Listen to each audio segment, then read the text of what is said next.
I mean, there's a lot to do with Code Geass or Geass, depending on what you want to call it.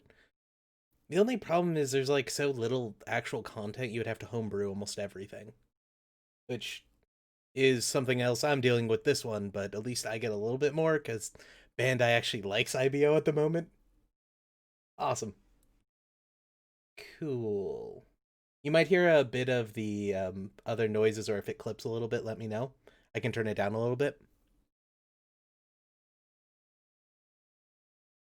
I just straight boosted my gain, which is never a good thing to do.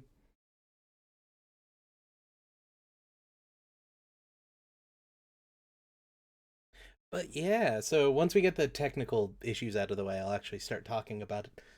But I've been homebrewing an IBO tabletop for a little while on my own now. I do this a lot because I found that I enjoy making the systems a lot more than I do actually playing the game, which is fun. But I've also help out like 10 or so people right now, all trying to figure out their own Gundam games or similar kind of things. I know one of my friends is even doing like a Super Robot Wars RP, which is pretty cool, or a actual tabletop game. He just got into his like second part, like he's doing kind of an Alpha Gaiden kind of thing. It's I'll talk about it later at some point, but yeah. So I end up helping out a lot of people set this kind of stuff up. And I really enjoy that. I just don't really like playing the game myself. So I figured why not just do it on video so I can point people towards it and, help them out also.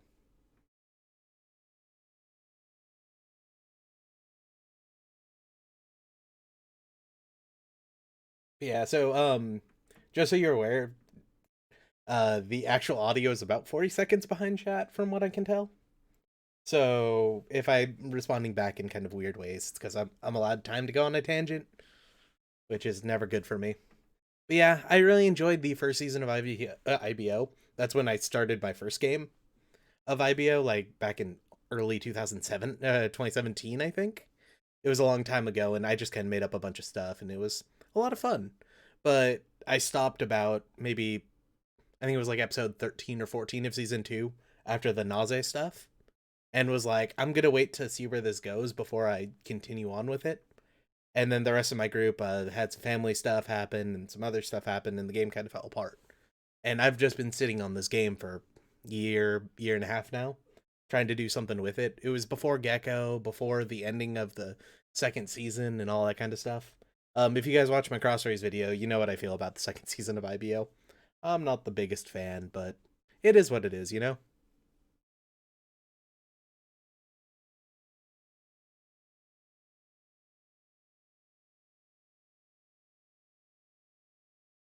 So at least on this one, I'm basing it off of Cyberpunk Red, which I'm not sure if has come out yet or not. I bought the jump kit on Drive Through RPG a couple of days ago, and I've been playing around with it. A little earlier in this year, I was playing a lot of 2013 with a couple of my friends. Before that, I played some 2020, which is also interesting. Oh, give me 1 second. I need to go let my cat out.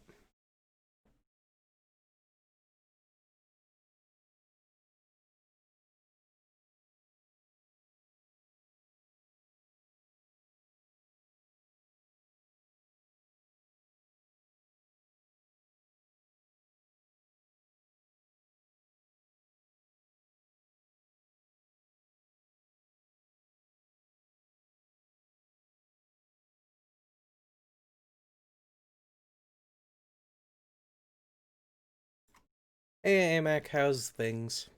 That is the Fetty Scum guy, if you don't know. They're Fetty Scum being a what is a 1 Year War RP kind of thing that's on Spotify slash. Well, I started watching it on Stitcher because that's the first thing that comes up when you Google it. It's a pretty fun time. I'm enjoying it immensely. Plus, episode 15 came out last week, and I haven't got, or 2 days ago. Haven't got time to listen to it yet, though.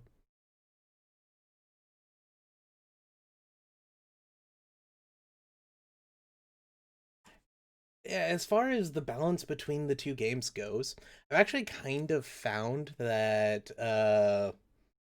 you basically create two separate systems, one for the actual pilot and like vehicles and stuff, and then one for mobile suits or giant robots or mecha, whatever you want to call it. And it works out a lot better than having them mesh together.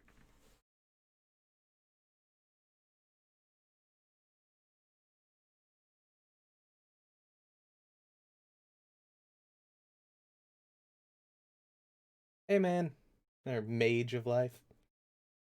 That's one of the other people from the Discord, which is always fun. Dude, the ride anime that's coming, that ride manga that's totally gonna become an anime because I can have dreams, would totally be IBO 3. And it would just be, the actual independence movement of Mars, and we'll actually see what freaking happens instead of just skipping over it. Because, they had this lame rebellion when we could have seen, like, Cordelia actually do something in season 2.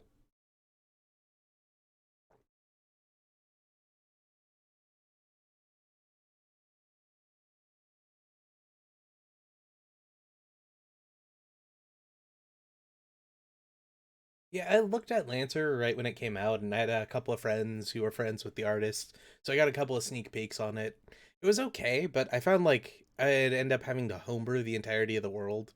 And well, I'm kind of a fan of the cinematic tabletop kind of things or systems. I'm more of a like hard. This is a framework. Follow the framework versus just like do whatever sounds cool because it's cool. But I only saw the preview version of Lancer, so it might have changed in the full version. I haven't got the time or the money to go and purchase it and actually look what's going on with it. But yeah, especially I found out with the MS Saga game I ran for a year and a half, starting last year all the way till November of of last year actually. So year before to November of last year. If you set up a system with your pilots and everything like that and have them run primarily in that one and only occasionally move over to the mecha system for when they're doing combat or when they're doing like long running campaign, it works out really well because it creates enough of a dichotomy between the two that they're kind of playing both games. And by having it split up between the two, it just kind of works out.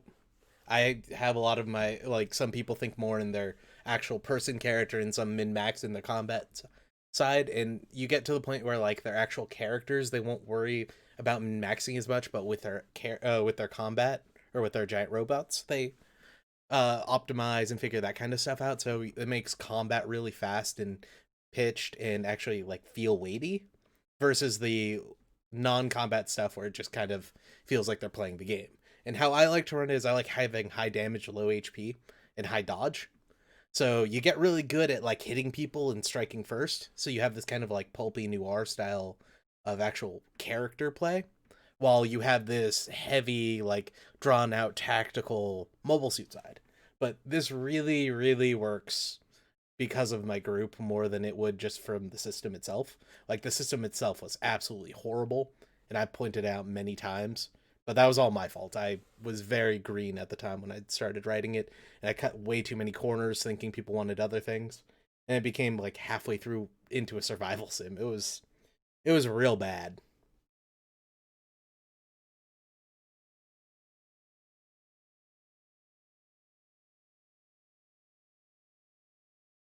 Mm-hmm.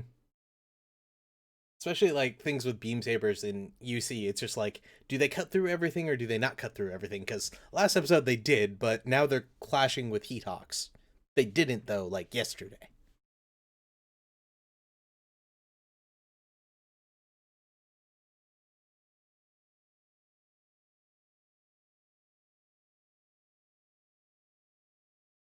Oh God, didn't you guys have in episode 14? Well, I think it was episode 13. Like they were throwing their Heat Hawks through walls or something like that. It was so good. And I have actually said lukewarm Zima to somebody, and they looked like I was crazy. I don't know why, but co-pilots are so memorable to me. As far as the console versus PC for Crossrays goes, I really like the PC port. It's actually really good, but I have a way overpowered computer. I have like an i9 and 2080 right now. I haven't had any problems with it. I played it on my friend's Switch for like 20 minutes, and it crashed 3 times. It was freaking crazy, man. They just put out a performance patch, I think today or the day before or something like that. And so I'm hoping that improves it, but I don't know for sure. I'll have to try it. I have the Switch version, the PC version, and the PS4 version because I have a problem. And that's why I haven't bought any games for the last few weeks. But I accept this. It's fine. And yeah, I ran an MS Saga campaign from I want to say June of 2017 to November of 2018.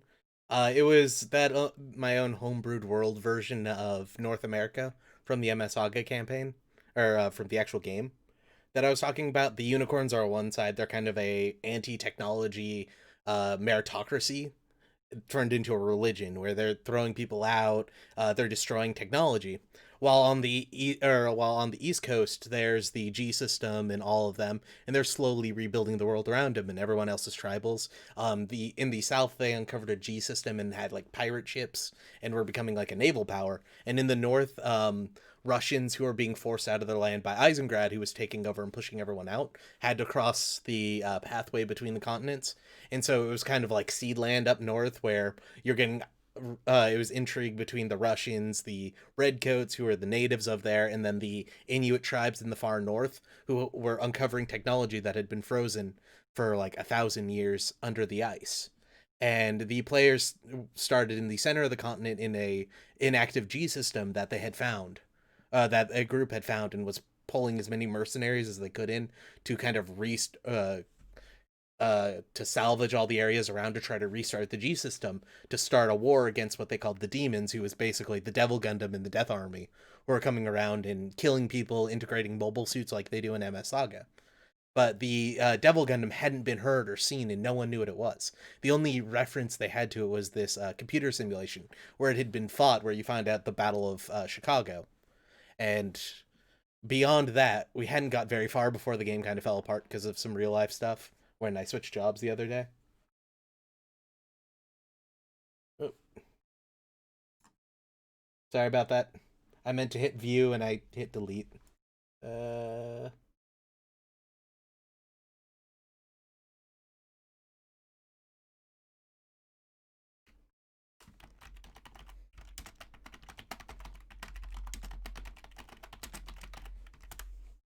Also, sorry for the loud typing. I'm working on ways to make it sound better, but I just hadn't got that far. But I like my MX Blues. They're nice. As far as for Crossray's season pass, if you buy or if you create a Shanghai account, or not Shanghai, Singapore account, or Hong Kong, you can use PayPal to buy PSN cards, and then you can buy the season pass. But you have to log in every once in a while to download the DLC. It's kind of annoying. But yeah, as far as where Hal in that world is, I kind of avoided using any of the main characters except for Colonel Atkins because he was really fun to be evil. He was literally a megalomaniacal ruler of Russia who was sending out all the natives across the bridge to, inundate the North American continent so they could eventually conquer it after they were done with the demons. Which Eisengrad had been under siege for almost 10 years at this point because Eisengrad had a working G system. And in this world, they had actually built out from the G system instead of, being 60 miles away for God knows why. They had built around the G system. The G system was in the center of their city, and they had a giant force field around it. And so they were under siege, and eventually the players were either going to have to join Eisengrad and help free them, and then unleash Eisengrad onto the world, or they're going to have to conquer Eisengrad themselves, which would delay them from the war against the demons, who, while they aren't as powerful on the Earth because they are trying to protect the Earth, in space they were like running rampant to the point where a ancient civilization who have been fighting the demons for 1,000 years up on Mars were being held back, and they had like end game UC suits, including like they would have new Gundams and mass production news and some of the Re-Zeon suits. But we never got that far in the game. It was planned for like 2-3 years in the future, but it fell apart, so it didn't really work out.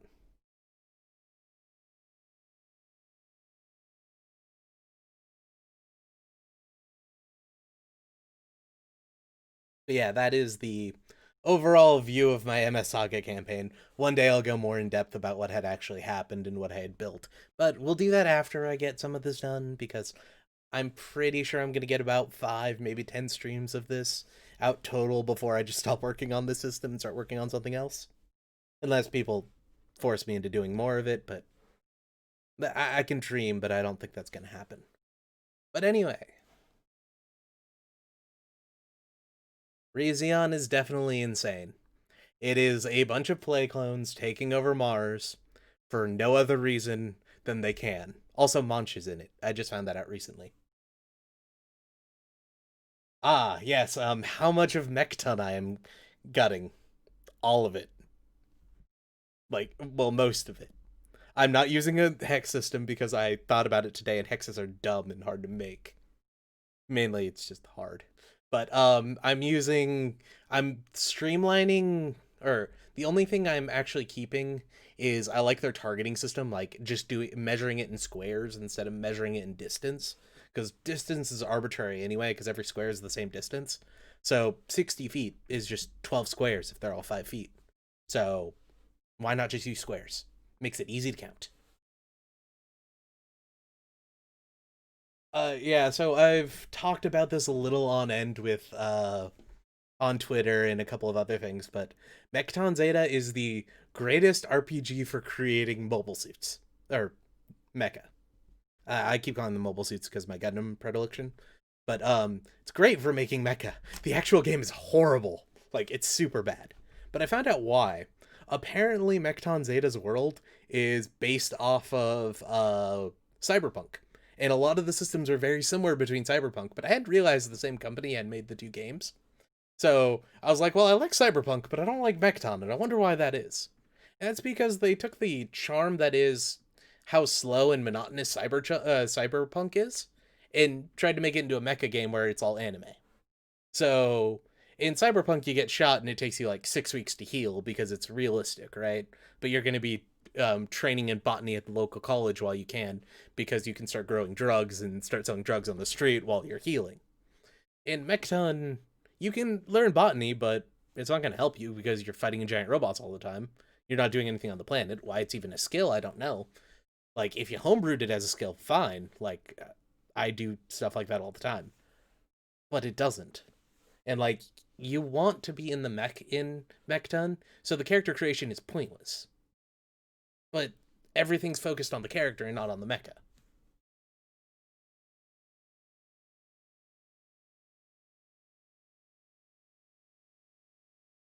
But anyway, should we actually get started on the actually making the game instead of me just complaining about different role playing systems? Might be a little bit worth it since I've already took up like 20 minutes with technical difficulties. Today's going to be a bit of a short stream.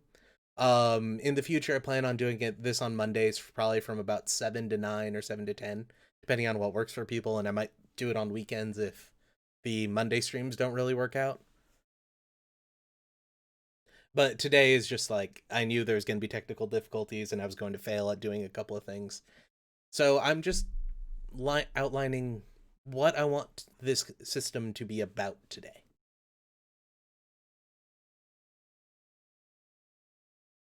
But yeah, Mechton and Cyberpunk were made by the same people, and weirdly enough, Mechton is an expansion of Cyberpunk. So the system I'm trying to create today will be more centered towards IBO. But eventually I do plan on expanding it out to work with, UC, uh, 00, Seed. I've tried with G Gundam, and that really works more in the cinematic combat system, similar to what Fetty Scum's G Gundam one is doing.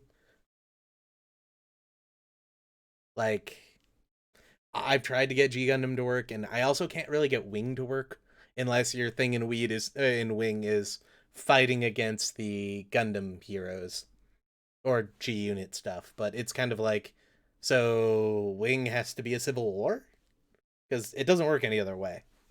Um, X would possibly work, but that's a lot of homebrew and a lot of making stuff up. So I kind of try to avoid it. Real quick, yeah, you guys can't see this, but I am opening up the I am on my desktop right now trying to find where a thing is. because I am one of those assholes who names all the stuff on my desktop A because it's here. Um so yeah, right in the rule book from Mechton Zeta. There in like I think it's page 8.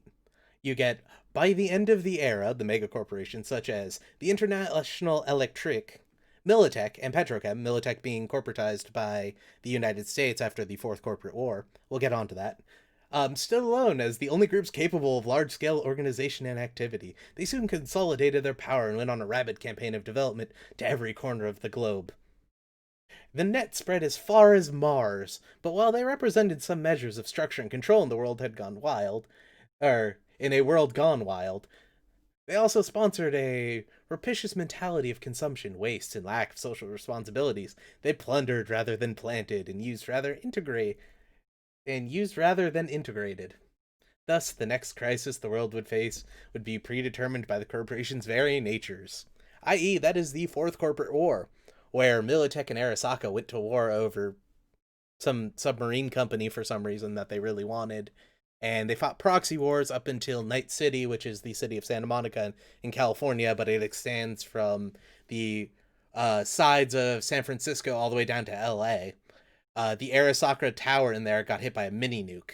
And then the United States comes in, marginalizes Militech and takes all their assets, while other countries in the world take the local military assets of Militech. And then they start throwing Arasaka out, who's Japan based. Arasaka had just thrown a coup against Japan, and they had almost toppled the shogunate, but then got thrown down. So now it's the United States against a corporation in Japan. And that's the Fourth Corporate War, which is what Cyberpunk Red's about. The actual book isn't out yet, I don't think, so we don't know what happens from there.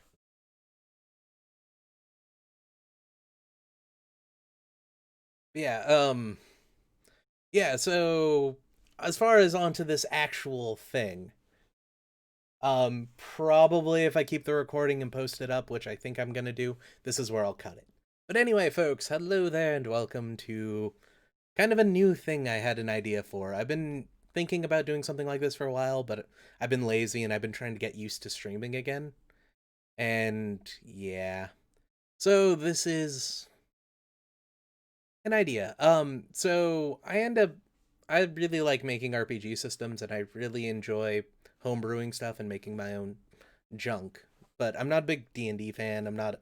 I played some Cyberpunk, I played some Starfinder, Pathfinder, whatever they call it these days. Yeah, I played all kinds of systems and I found that I enjoy making systems more than I do playing the actual game. I do play the game a lot and I help a lot of people, but yeah.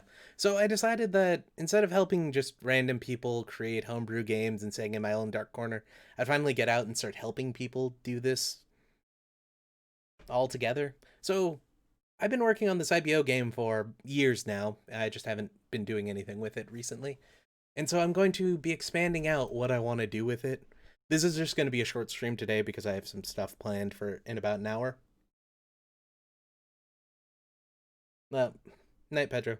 Yeah, I have some stuff planned in about an hour, and then I have to end it there, so it'll be kind of sad. But so far I've done nothing basically. I created a test doc, I created a folder in Google Docs, and here we are.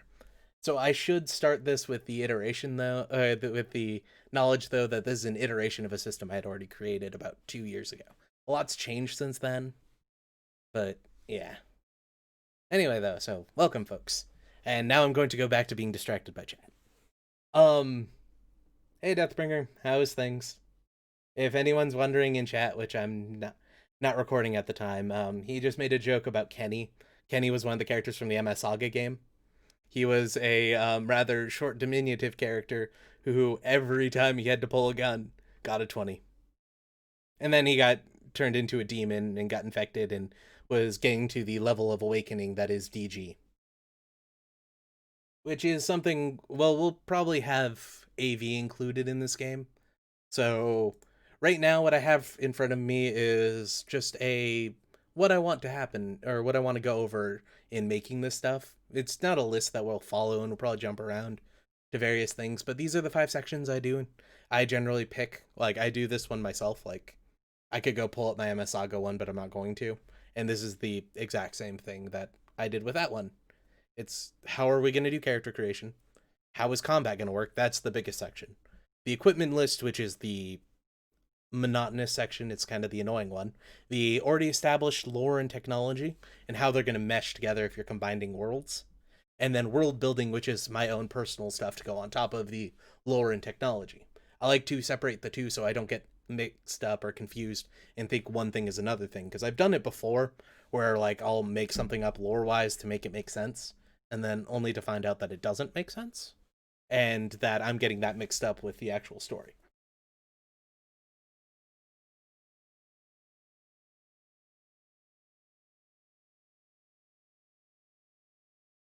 So I mentioned it a few seconds ago, but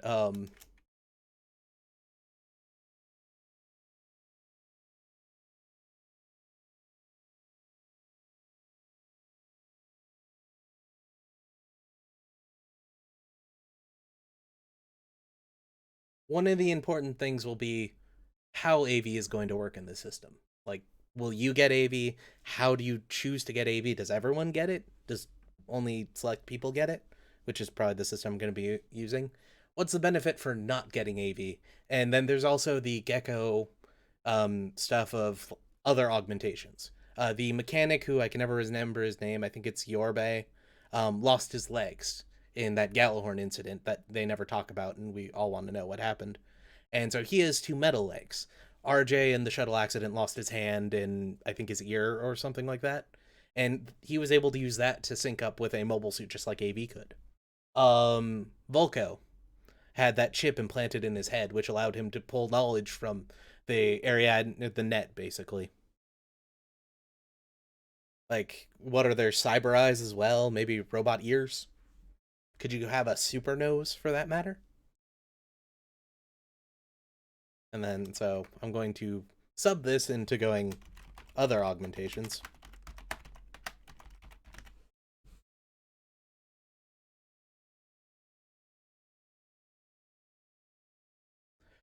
As far as I really need to include chat in the stream, but uh, they're asking about whether I'm gonna do a D20 or a D10. This is based off of Cyberpunk, or at least going to be basing it off of Cyberpunk, so I probably will be using a D10 instead of a D20. And yeah, in the MS Saga game, I had various forms of awakening: new type, X rounder, coordinator, DG, as I mentioned before, and the last one was old type.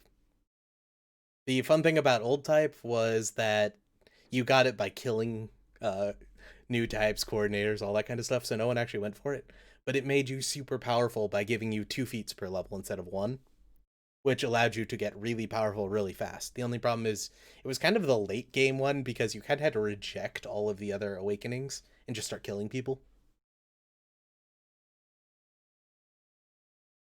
which we would have got to at some point, but nobody ever wanted to do it.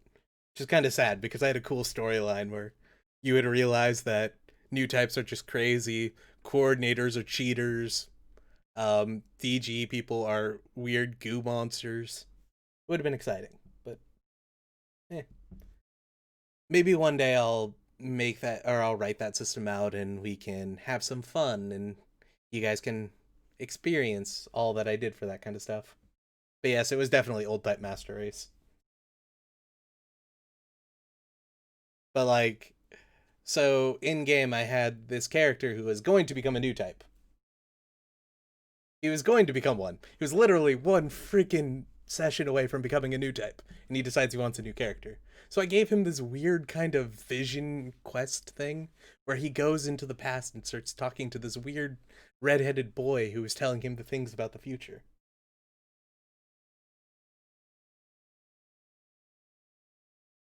And yeah, so he goes into the past to talk about this kid like with visions of the future. And the kid's just like, "Yeah, you're going to die.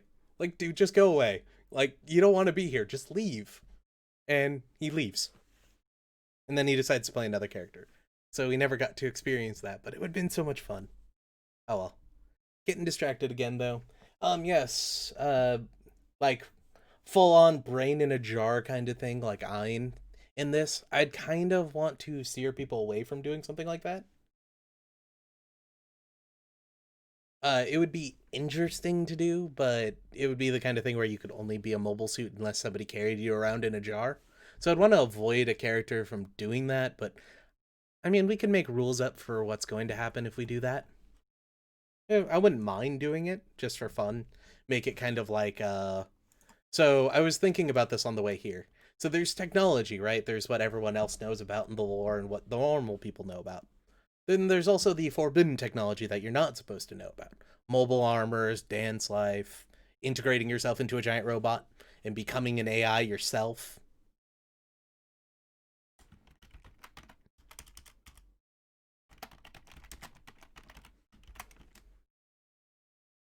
Maybe more lore than anything.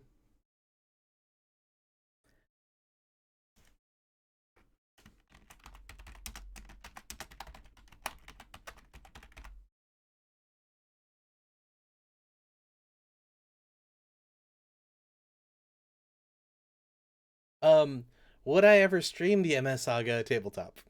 Probably no, because those games ran from 4 to 12 hours. Quite literally, it was my entire Saturday most of those days. If I had a more controlled way of doing it, sure. But that game, probably not. There were a lot of things that were wrong with it, but it was also a lot of fun. Like, just ask Deathbringer Cade Skinner in there. He'll tell you. He was there. All right, see you, man.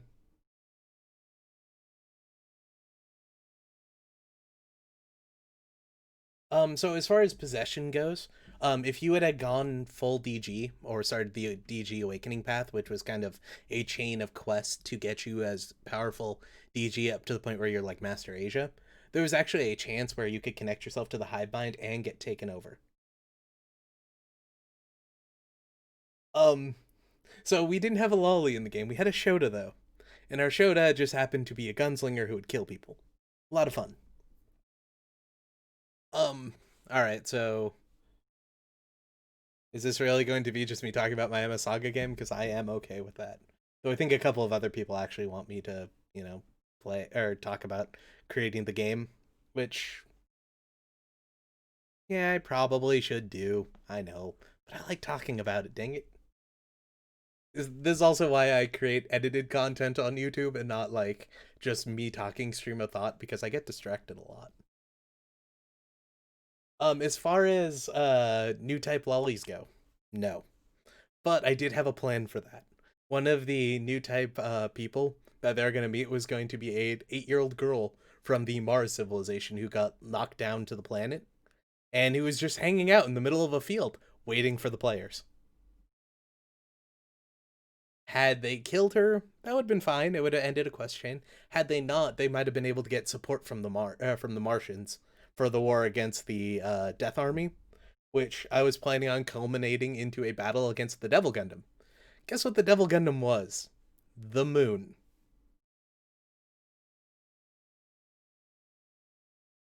The Devil Gundam was going to have taken over the entirety of the moon.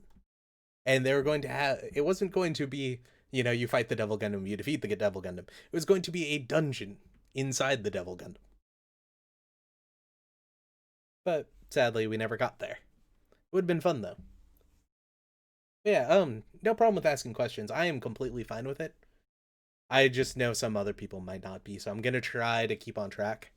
So, as far as character creation goes,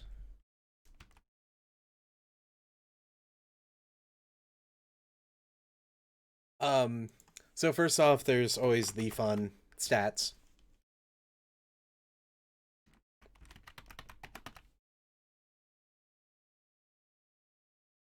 There's also classes or what we want to do for classes.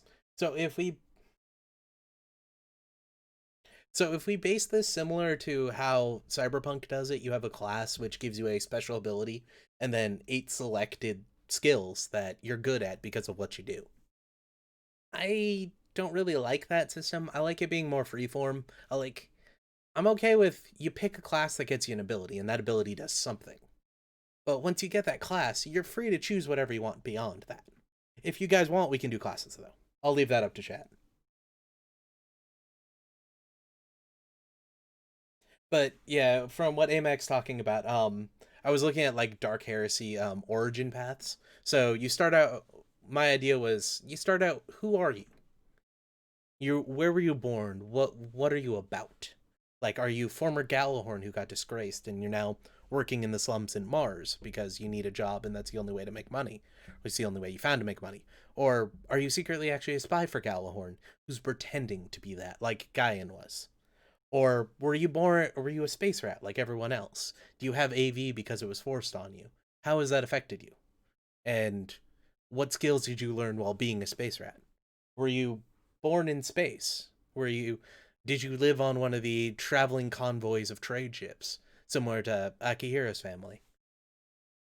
What special skill did you learn from being basically a space nomad? Or were you like born in the well, see this is the really disparaging part from IBO that they never got into and I kind of wish like would have been included in something but wasn't. I kind of had road warriors in IBO. Basically, the people who were born in the lowlands of Mars, where nothing is for the most part, except for old Calamity War era relics that have fallen to the planet since or got buried at the time.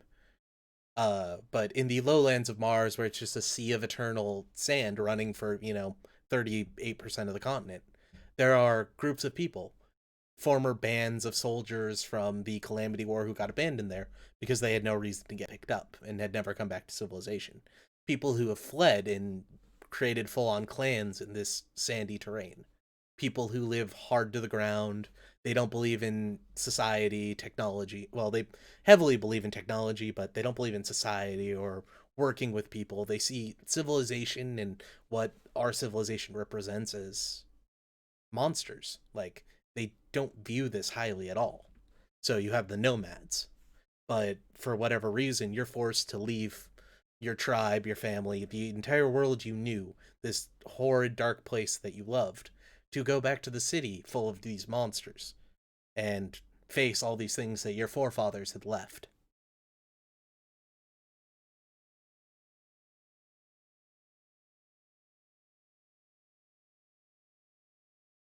Also, hey Ramo, he was also part of the MS Saga game.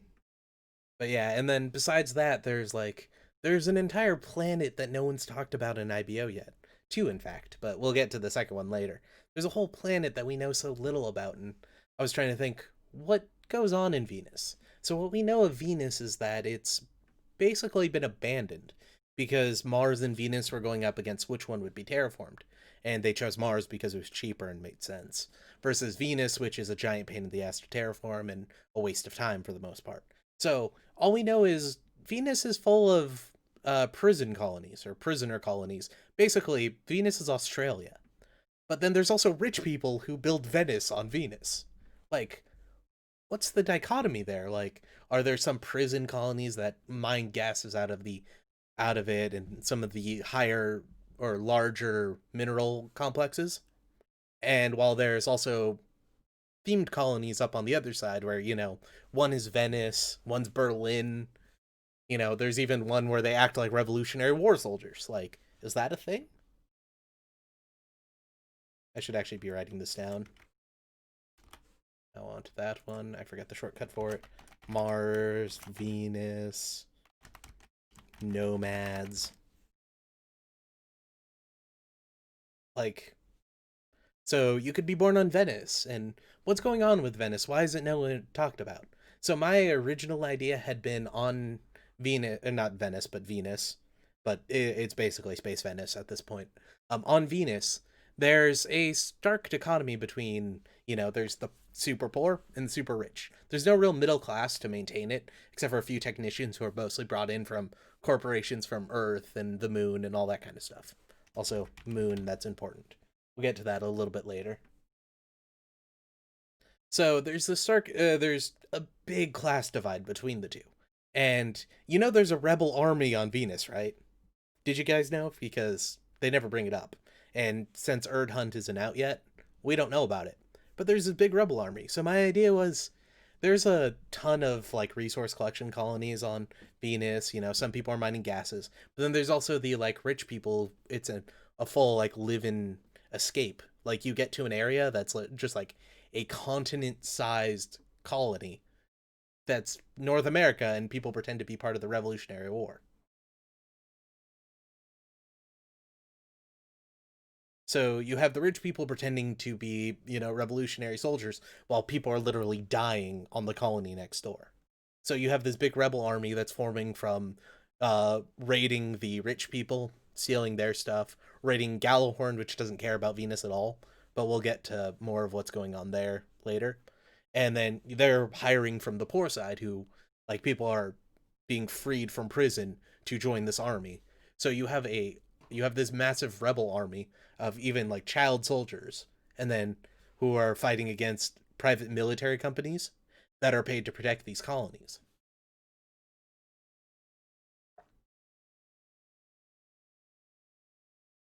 And so there's this big like hidden war going on Venus, while the stuff on while Tekadon's attacking Earth and Mars is trying to get independence.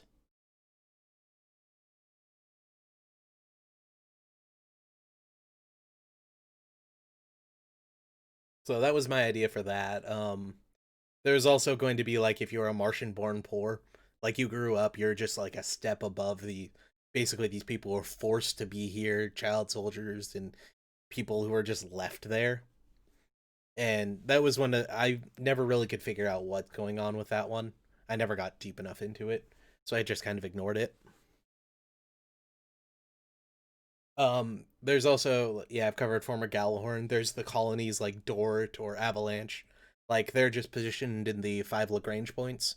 Like there's hundreds of thousands of colonies and most of them are owned by corporations and you don't really go there. You're not really free. You're owned by the corporation.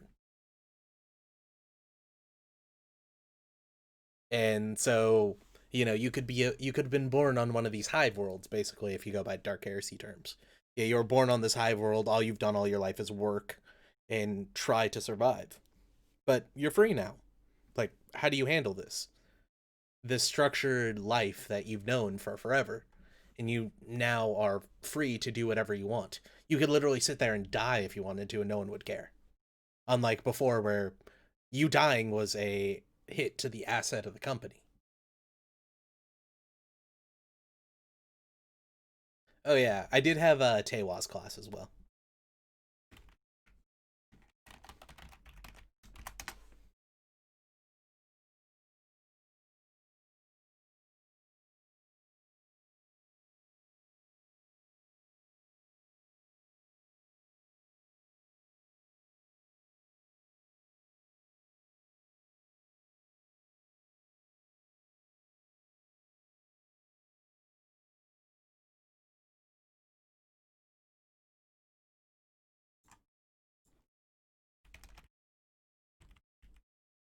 That should be that. Yes, this is sort of planning for an IBO tabletop. But yeah, there's also Tewas or Outer Sphere is what I called it. You're so Tewas is the opposition party. It's quite literally called the Norse word for opposition or Swedish or something like that. Yeah, Tewas is the opposition party to Gallahorn. Like you're full on against them. But there's like six different corporations you could be part of that are all under Tewas, right? Well, what about the people who aren't under Tewash? The people who grow the food or the traders. The people who pay protection money to Tewas. You could also be from one of those groups. Also, hey Vero, how's things?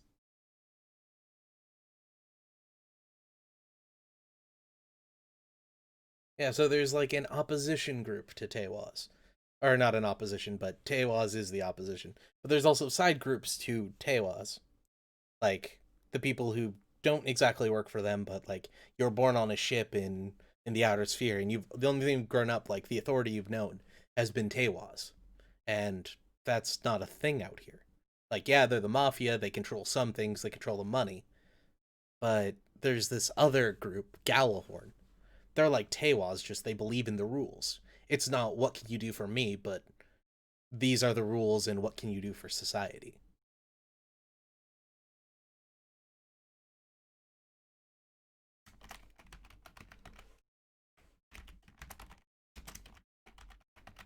Um, there's also the people born in the one of the four economic zones on Earth. Like you grew up in the life of luxury. Like everything you've done has been given to you. It's nice. It's protected.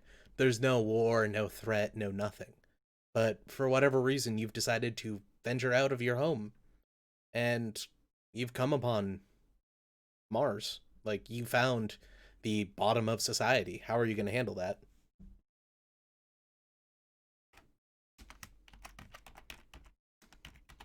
And then there's also the like four economic zones. They're the SAU, or the Strategic Not American Alliance, or Strategic Alliance Union, but it's basically North America taking over South America. There's also Arbrow, which is the Canada, Russia, Alaska Union. The Oceania Federation, which is incredibly slow and corrupt, but still willing to go to war with Galahorn for reasons we'll never find out. Also, Australia got hit by a colony, apparently. And what was the final? Oh, and the final one was the African Union. The African Union, at least in my first IBO game, actually was very important because that was technically the former overlord of Copernicus City, which was the main place that had been set, where the arena was and everything. But I believe it was the Galahorn Agreement or something like that, about 100 years before the story starts, that kind of freed the colonies of Mars to be their own thing, but they're still economically controlled by the Earth. So you grow up in this city that's like falling apart economically, but it's free, air quotes.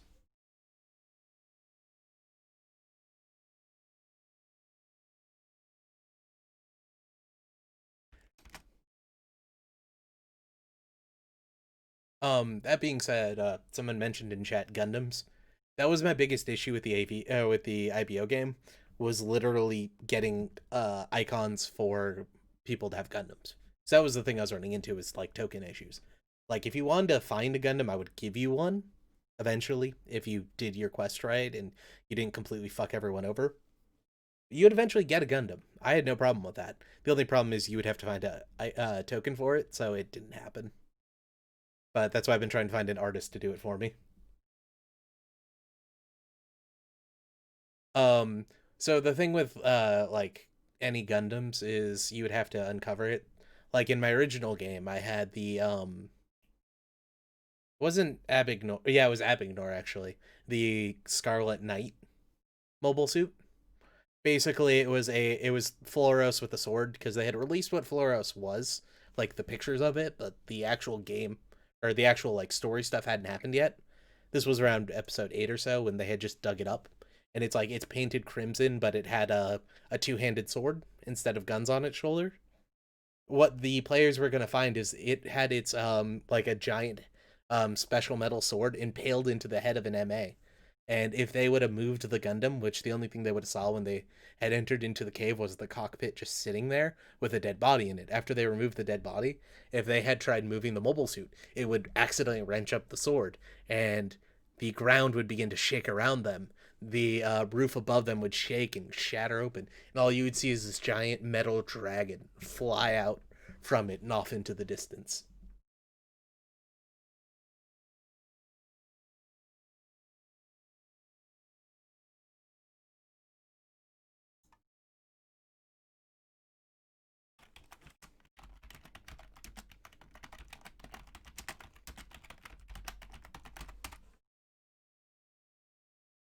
Yeah, at least in IBO, there are 27 Gundams according to Galahorn, but remember Barbatos wasn't on there. Gujin was on there because of the pirates who had it before. Floros wasn't on there.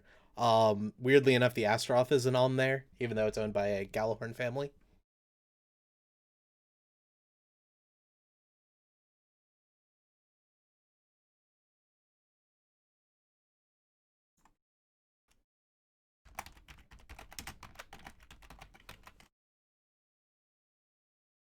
But yeah, so they would Yeah. So they would pull the sword out, and then the mobile armor would awaken.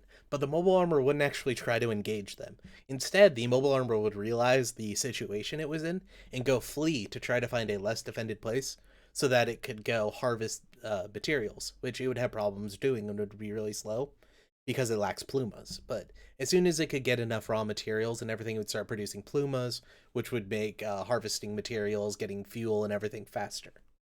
So it would fly away and go do its own thing. That would become like a boss or even an end goal for the campaign would be to stop this giant metal dragon that they just saw. But like if they went and tried to tell people about it, it's like, oh yeah, sure, you saw a dragon in a mountain. Yeah, dragons don't exist. You're crazy.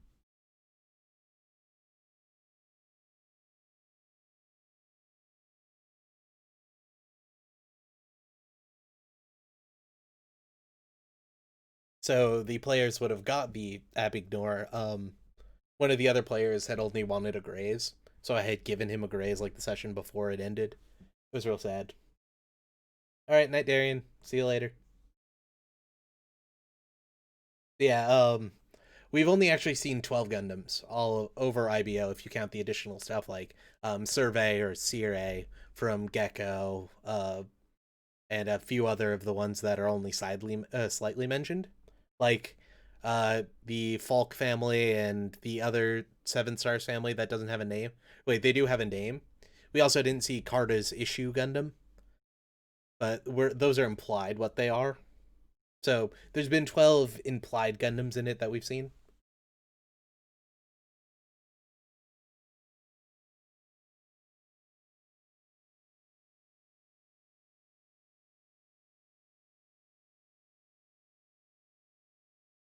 Um, hmm. Oops, not that one. I want that one. Oh,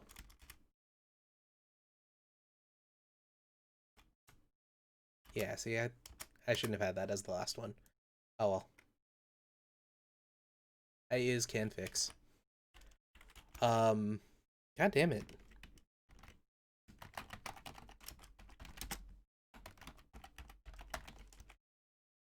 You know, you wouldn't believe I work IT for a living, but I do.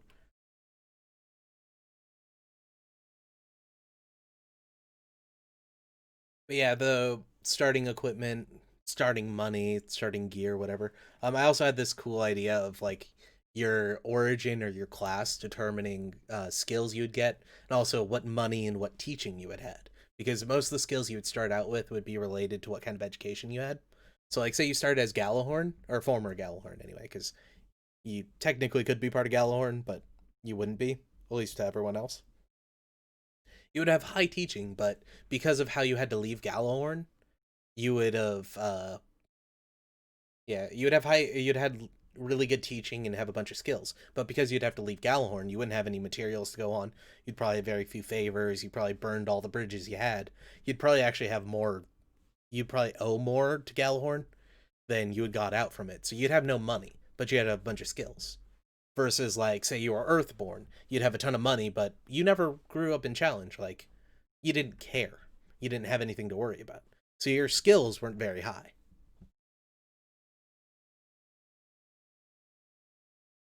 Also, Vero, you know how I feel about fumbles. Fumbles is dumb. I hate it.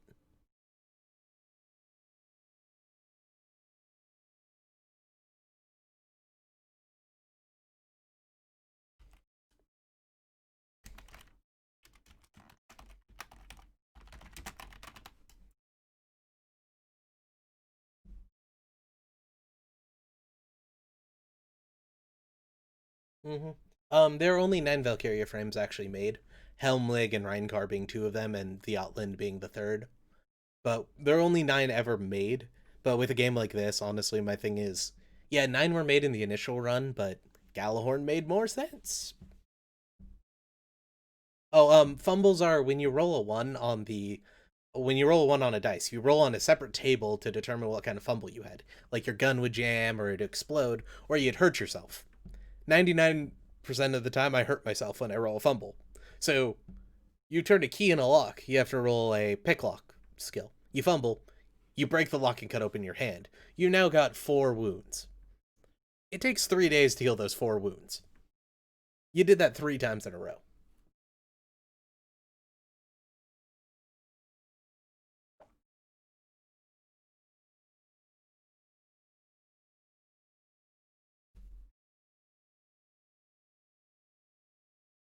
Marcosius is not in Cross Race. I think it'll be one of the ending DLC, but because they have probably made no headway on Erd Hunt, it's not in it yet. But yeah, if you're human debris or human waste or whatever you want to call it, which I did not add that to the list. If you start as human debris, you get the chance for AV, but you grow up in a shitty life. You have very low starting equipment, very low stats. You can, however, if your DM allows it, i.e., if I would let you do this, you're still working for the company. You're just being loaned out. Instead of being free, you have obligations to take care of most of the time. So you start with more equipment, but stat wise, you're still a little bit behind. But you have the chance for AV. Now, I can't find a good way to like determine how AV works because there's up to 3 levels of AV. How many implants you can get? The 3 being the most you can get before you die, because it's the incomplete AV. There's also AVE like Galileo had, where you get somebody's brain and you plug it into the machine to do AV for you. Or there's also AV, the original AV, which is the one that McGillis used. That's completely fine, and anyone can use it and can be removed. But for something like that, you'd probably have to rate it from Gallowhorn and find a good doctor to do it.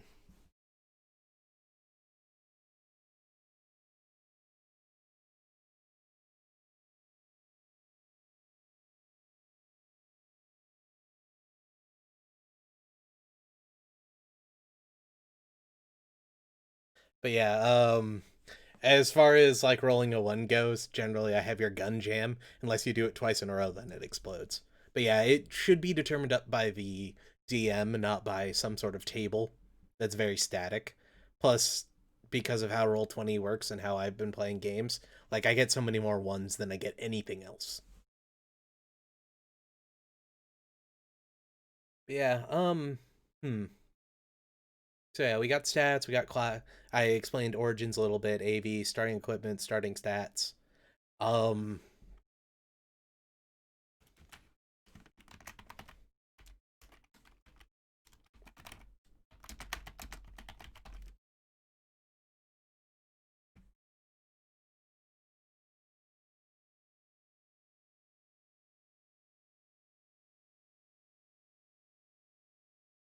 the other thing I was thinking of including was assets and debt, or stuff you start with in the beginning or you acquire over the course of the journey that pays for you with having little to no input yourself. So just like what you what you have in the back, stocks, businesses, how much you own of certain trade routes, that kind of stuff, protection money, whatever route you want to take. It would be, how would this work? And then there's also the opposite of that. What do you owe? Like, how much do you have to pay in rent, food, supplies, that kind of stuff? Not the direct stuff you buy, but stuff that runs in the background. So like, say you wanted to invest in you wanted to buy a business. Well, you pay somebody to take care of that business for you, and you slowly get a dividend. But you also have costs from like where you live. Like you want to rent an apartment, well, that's $1,500. So is that business you just bought going to pay your asset or your debt? If it is, great, you get money at the end of the month. If it doesn't, you lose money. So you kind of have to balance the two. I think it works with a system like this and kind of builds a world beyond. So you don't have to just constantly be worrying about money all the time. You can build something up in the background, and you don't have to be involved. Is the main thing.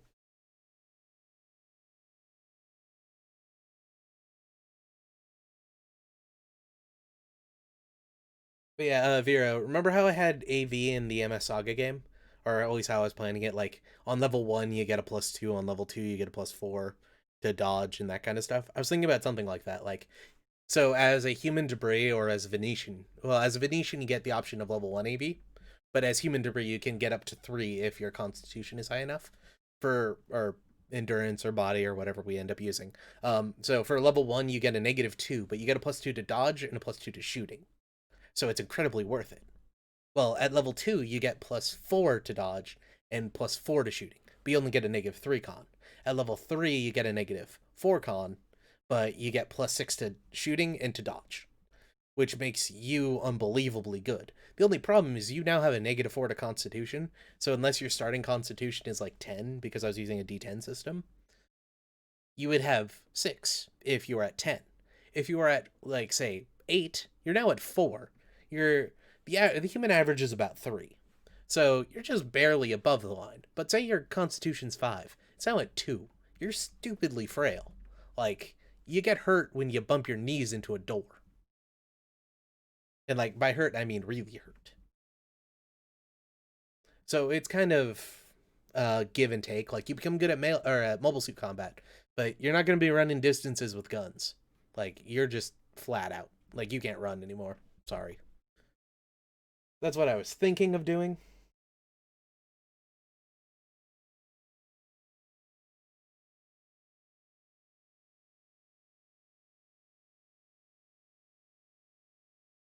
So as far as starting your own military service or joining the military or like your own PMC or your own trade routes, all that stuff would be up to the players. I generally run a pretty open-fronted game.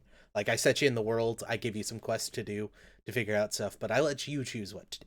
I don't let other people do it, but it depends on the DM. Like, Ramo is running that Super Robot game that I was talking about a while ago. His is more of like a guided experience. Like, you can change the outcome and they do massively, but there's a set story of what's happening, and you're just kind of actors in that story. I'm not a big fan of that kind of system, but it's a lot of fun. And like, they saved Temuray, but they didn't give a shit about Temuray. So the he like took the Gundam prototype and like yeeted or something like that. It was pretty cool.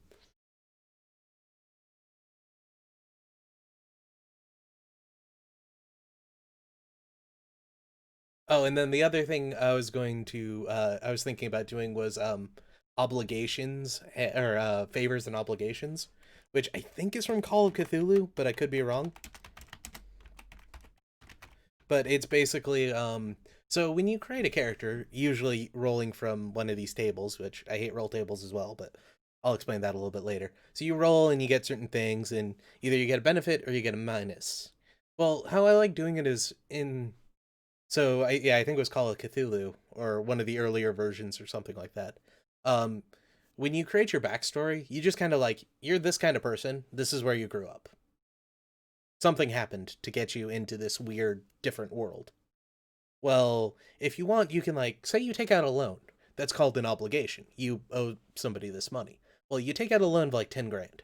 What are you going to buy with this 10 grand? Is it just going to sit in your bank account and so you can pretend like you're rich? I'm like, you can do that, but you'll owe the 10 grand back. But like, say you want to take out 10 grand and go buy a new gun for your mobile suit. You can do that. And that's an obligation. So you took out that 10 grand debt. So you got 10, you you owed somebody 10 grand now, but you have 10 grand to go do something with. And you can do that in the background before character creation starts. And so if you pick up or if you pick up an obligation, you get an equal favor to it. Or if you get a favor, you get an equal obligation. So like, say you do something for somebody, like you meet a guy in the middle of the woods and he asks you to go collect him something, and then you do it in the background. Well, this guy now owes you a favor for what you did, which can be incredibly useful, but you also have to now go on a mission to go get whatever the guy wanted. I include this into, like, a lot of people subconsciously include this into their character backstory if they want to do something like this, but I find creating a system to it actually makes people think about it and benefit themselves. Because for too long, like, I notice people either will go this crazy, like, super badass backstory, or a completely normal uh backstory. Like, oh, you woke up one day and you decided to take a job on Craigslist and go do the stupid thing. But if, or like, you're John the Dragon Slayer and you've killed 7 dragons, except for you're level 4 and you're gonna get eaten by a wolf. That was an actual character I've seen before.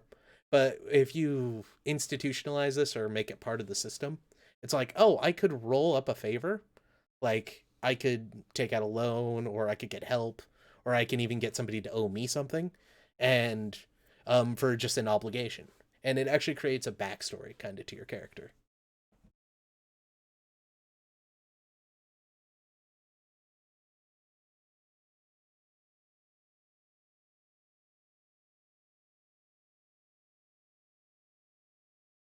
As far as ships go, that would either be part of combat or equipment. I'm not quite sure. Probably both, actually.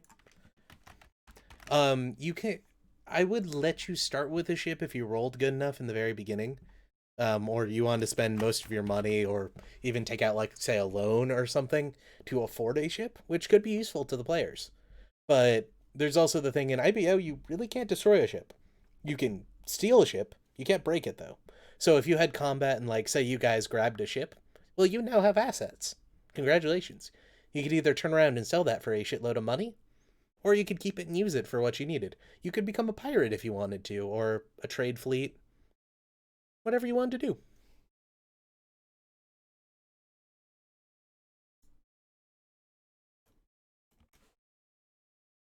I'm sorry that I've been describing the favor system so badly.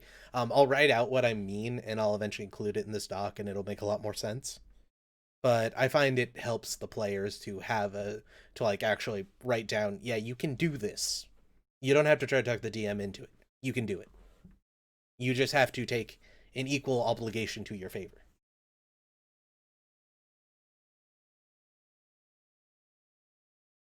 So ships can be disabled in IBO, but they can't be they can't really be destroyed because the internal frame of the ship is built with an Ahab reactor and the special alloy plates. So anything short of a Dan's life, you can't destroy. But people don't know Dan's lives exist.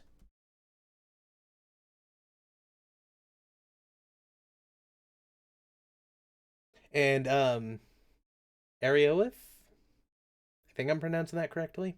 That tiny ship that McGillis uses is called a Bisco. I know that for reasons.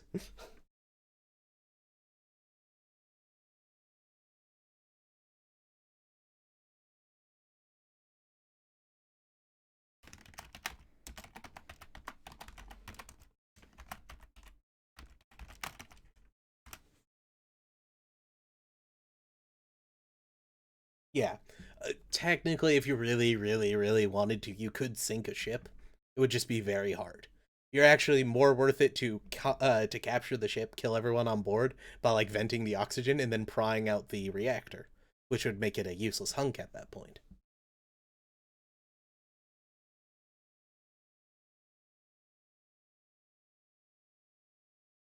But yeah, that's also one of the things. The greatest weakness of nanolaminate is actually the boiling point of nanolaminate is so low that you can start melting it away with napalm. So one of the actual solutions I had developed for the IBO game originally had been, like, fire equipment, flamethrowers, white phosphorus missiles, that kind of stuff. Literally, you just pile on fire onto the enemy instead of damaging them to disable their suits. You burn off the plates and either make the Ahab reactor go into a lockdown state so you can take the suit and just kill the pilot, or literally cooking the pilot alive.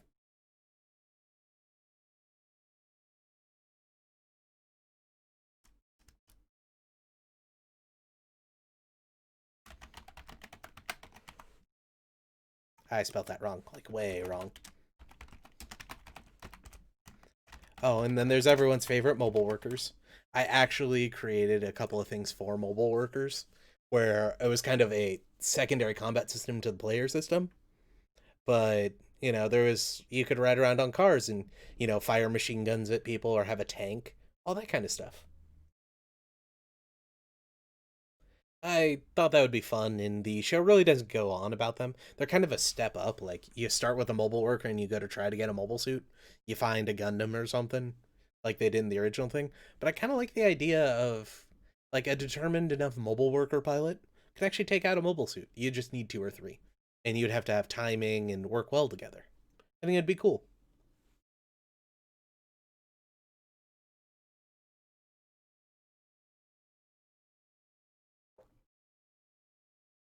Mm-hmm. That is a possibility.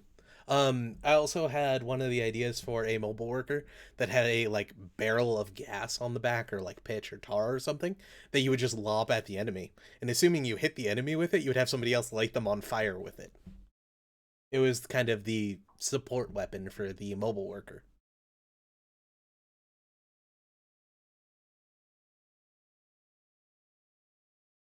Very evil, very destructive. So much fun.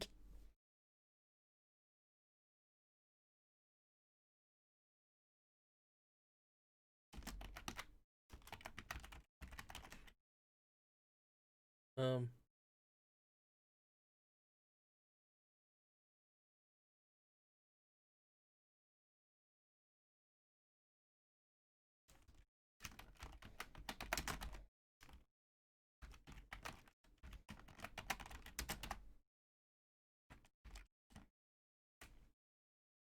that is a good point. Space combat or zero G fights. Usually because it's a tabletop system, I would create it just on a flat plane. Yeah, technically you could go over or under the enemy, but it's a flat plane because that's how it is.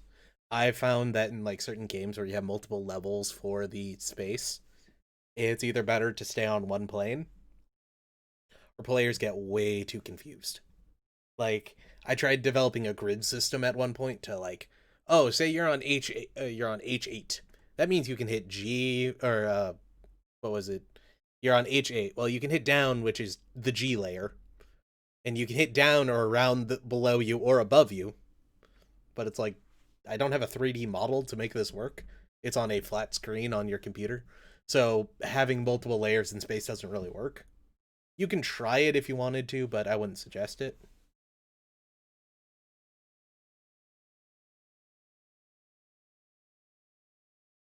No, I'd actually like weaponry better there, Google. Um,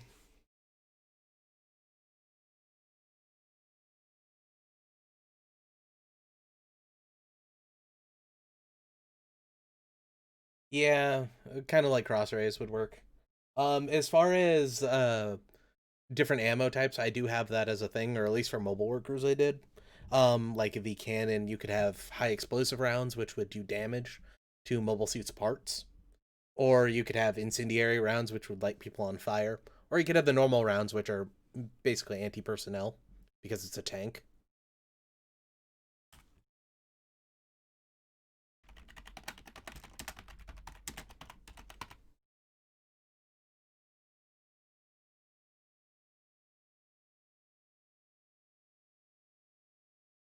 Night crossfire. Yeah, I'll cut out the early part and then probably put up the like where we actually talked about the game part up later. But that'll be something to think about in a bit. Yeah, how I'd usually have it is you could pass through the enemies or the allies because you'd go around them, but you can't stop on the same square as them because the roll 20 just doesn't work like that. It doesn't work very well like that anyway. You technically can, but you kind of have to cheat a little bit because you don't actually fill up space on roll 20. It's just the grid that you align your token with. Yeah, so how I had damage done on mobile suits. So in my MS Saga game, I had it uh, cut up into 6 different HP pools. Your left leg, your right leg, your left arm, your right arm, your torso, and your head all had HP. Like basically 15 to 20% of your suit's overall HP, which all added into your total. But how I was planning on doing for this one was you have an overall HP, right? And then you have your armor HP.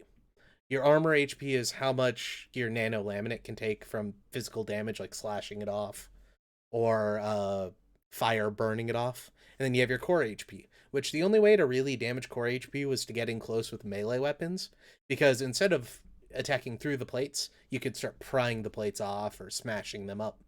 But every part would have 3 HP ticks, or basically boxes with check marks in them. So if you had like an explosive weapon or a damaging weapon, you could fire it at a suit and like say you hit their arm, you cause 1 damage to their arm. Once their arm hits 3 damage, it's broken or disabled, depending on what you hit it with. It kind of streamlines combat without making having to worry about 6 separate HPs. Instead, you only have 2.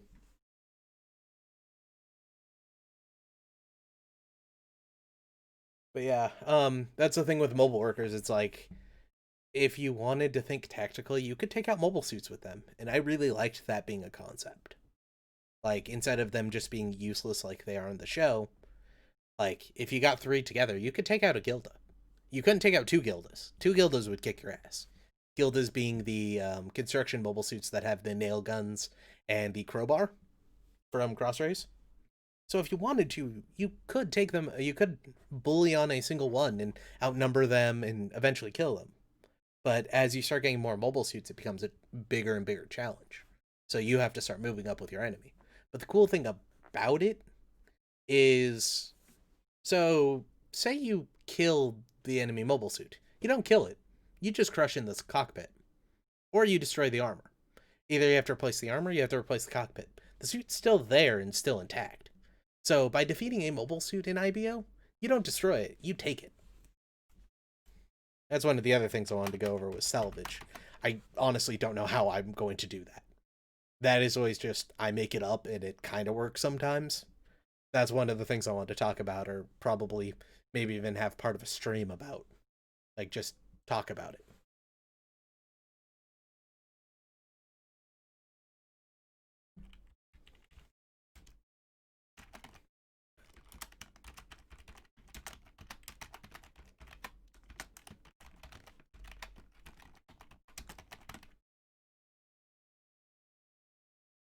Yeah, basically, 3 mobile workers against a Gilda or like a spinner roadie or something. Just one to distract them, two to do damage, that kind of thing. Um, there's also one of the other things I probably need to go over at some point is what equipment can you, as a pilot, get? Not what mobile suit equipment you can get, because that'll also be a thing. But it's like, do we want to go traditional guns? Like, can you get an AK, M4, uh, QBZ 95, like one of the ones they use in the show? Or do we want to go all like fake, like, oh, you can have a CGS rifle?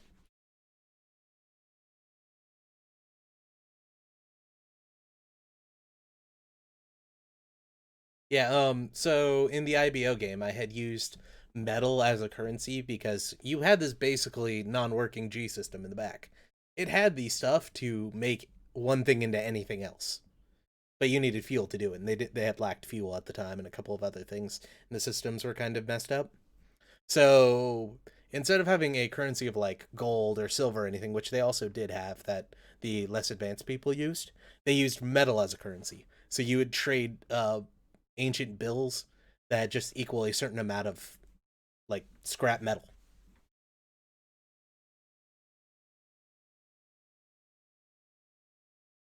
I really liked that concept because it's like, well, we need 4 tons of steel to repair your mobile suit, so it can't be 4 tons of steel. You got it, great. Though it wasn't really 4 tons of steel; it's 4 tons of generic metal that I don't want to determine because it's unnecessary.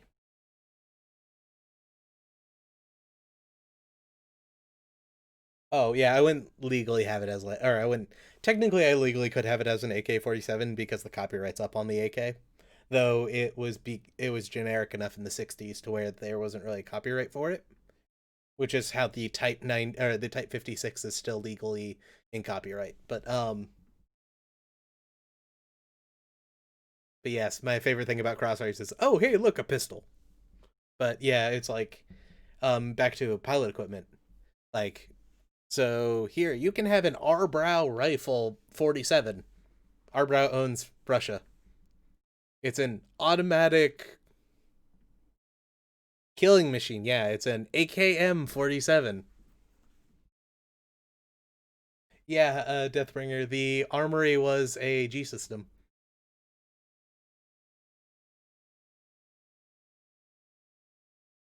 Yeah, so in the MS Saga game, they're in Armory 17, which is a real military base in Missouri. But they just called it the Armory because it was written on the door, basically. And so they've always called it the Armory.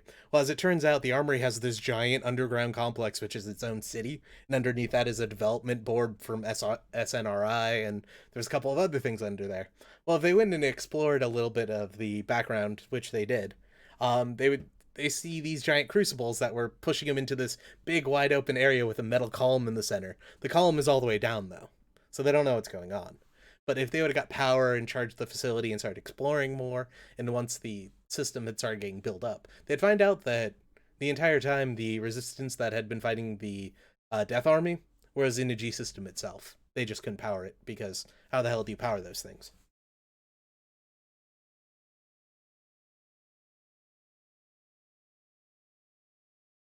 Yeah, like one of the easier things to do, which I always love the thing of, is it's like, all right, now how do you take out a mobile suit pilot with a pistol? Or how do you take out a mobile suit with a pistol? You don't. You wait till the dude goes out to take a leak and you shoot him in the back.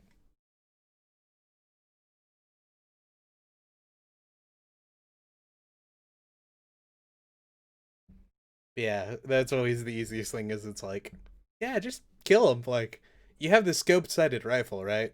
Go sit up on that hill. It's 800 meters away. When the dude walks out, shoot him in the face. And then when his friend goes to investigate, shoot him in the face. And just keep going. Eventually, you'll run out of ammo, or they'll all be dead, and you profit.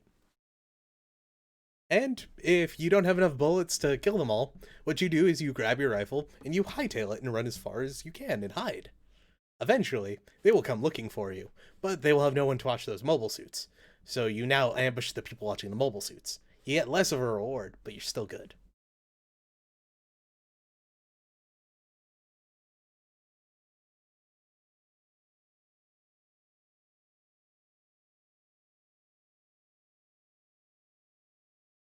Um, yeah.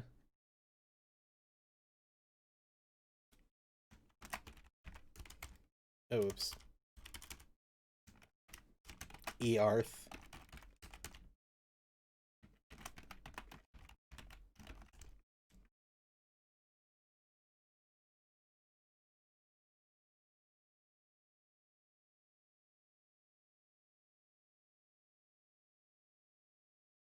Hmm. Yeah, I was gonna include factions and world building, but I guess we can go over those a little bit next time. I actually need to get going soon. So, anything else you guys want to talk about while I'm here? As far as future streams go, I plan on I plan on doing these either Friday or Monday nights or Friday nights, depending on what works better for people.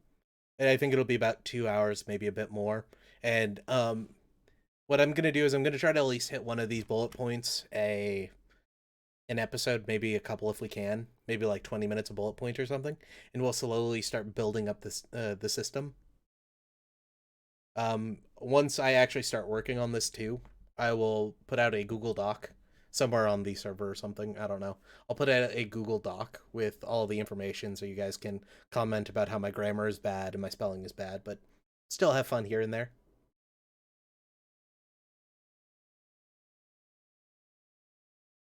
And once the Google Doc and everything is done, eventually I'll get to the point where I'll make once it's all finished, I'll make it up into a PDF, and then from the PDF we could I'll like start marketing it out and stuff, see where that goes.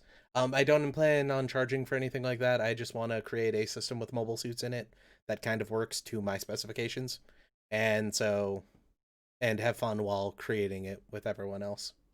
Yeah, I think I'm gonna cut it here, or at least close to here. I hope you all had fun. It's not really. I don't think you can like these videos, but if you're watching the VOD, you should like the video. That's important, or dislike it.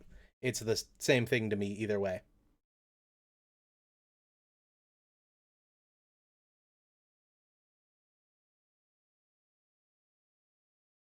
Yeah. Likes, comments, dislikes. Those all work for me. Though I was talking to somebody a couple of days ago. It's like the worst thing you can do to a YouTube video these days is watch a minute and leave because that destroys their share time. And as their share time goes down, they stop recommending the video, and thus people stop seeing it.